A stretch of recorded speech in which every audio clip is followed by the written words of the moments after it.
Welcome. In front of me is a ULEFONE Armor 3W, and today I'll show you how to capture a screenshot on this phone. So number one, you want to start by opening up the content that you wish to capture, which for me, I'm just going to use the home screen that is open already. And once it is, what you want to do is hold power key and volume down at the same time.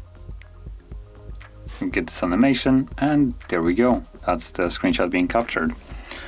Now there's, I believe, also another way to capture a screenshot by pressing this. As you can see, once more, the button right over here as capture. It brings up a couple different ways of capturing. So we have the area free, which allows you to draw. It also allows us to capture a scrollable screenshot, or full, which is just what we did by holding the two keys along with recording. So I'm going to actually show the free. So once you select it, what you want to do is simply draw whatever you want to capture, tap on OK, and there we go. As you can see, it captured only the area that I drew around.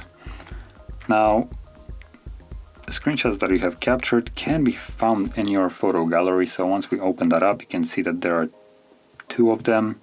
So there's the circle one that I created, and then there's the normal one. So that is basically how you capture screenshots on this phone. And if you found this video helpful, don't forget to hit like, subscribe, and thanks for watching.